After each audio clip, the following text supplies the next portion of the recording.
Hello, Case for interwebkaiju here. This is a Godzilla 98 Taco Bell mug. I guess it's just a holder and a cup. That movie had so much merchandising, and this is Pacific Rim Uprising.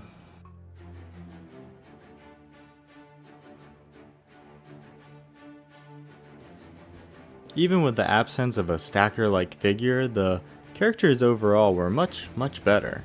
Well, there was a new major, but he was one of the lesser characters in terms of both story and portrayal. The primary and secondary characters, though, all really well acted. I liked seeing how the characters from the first film aged and progressed, and more so, I liked seeing how the cinematic world they're in aged and progressed. That's a lot of what this film has to offer, is further delving into the world of Pacific Rim. I like the fight scenes better.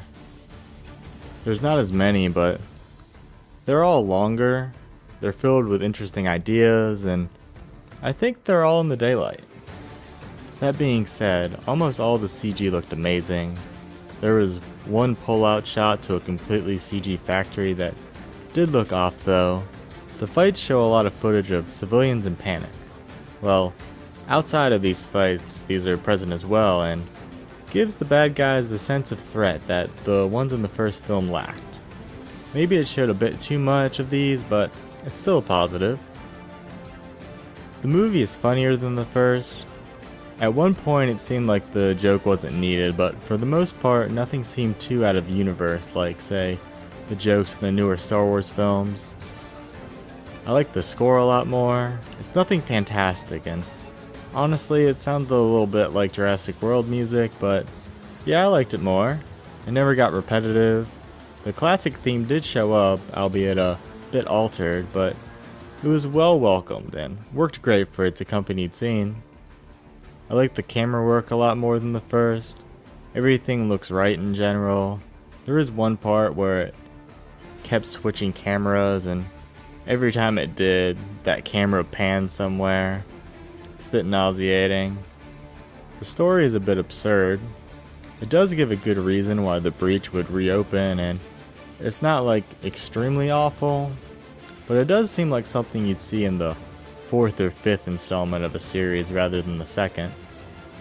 There's a lot less color in the film. I mean, there's still some neon lights. It's part of the whole Pacific Rim aesthetic, but it has been toned down considerably. The tone in general is actually different. The movie is slower. It's not slow, but it's not constantly progressing like the first. There's also some questionable moments regarding realism, but hey, action movie logic. For some reason, they have to name drop every single Jaeger. I guess possibly for toy sales? Though, the only toys I've actually seen in stores have been premium ones for this series, and I doubt they'd make one for each of the mechs. Oh, they give names to the kaiju in this as well. Maybe this is all just to give additional information to the hardcore Pacific Rim fans, because if you aren't aware, those people actually do exist, and I feel like they deserve to have canon names for all the kaiju, but it just seems out of place in the film's dialogue. The science is also toned down a lot. There's some weird stuff happening that I was hoping we'd get explanations for, but it never really came. There's not a whole lot of kaiju action. The breach is still closed for the majority of the film, but you do get some Jaeger versus Jaeger scenes until that happens. The end kaiju, though, is by far my favorite in the series, and his fight is, as mentioned earlier, in daylight, and everything just looks beautiful. I wish it was shot more like classic kaiju movies, but maybe I should just stop complaining about that in every single current kaiju movie review. So, Pacific Rim Uprising, I feel like everyone is just like shitting on this movie, but I liked it. I think I might have liked it more than the first, to be honest. I don't know if people don't like it just because the original director isn't involved or because the aesthetic's a bit different. I mean, sure, the story's kind of dumb, but I mean, it's a giant robot kaiju movie. I mean, I guess maybe I'm just used to really absurd stories. Anyways, I'll definitely recommend it.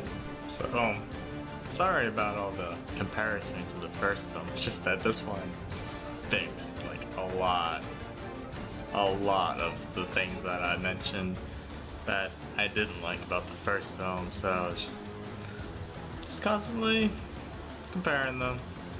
Some people don't like that. Whatever. I did it. Anyways, thanks again for watching. If you want any kaiju movie or TV show, leave a comment below on the like about me in the YouTube channel page. It's got a list of DVDs I have that can be reviewed.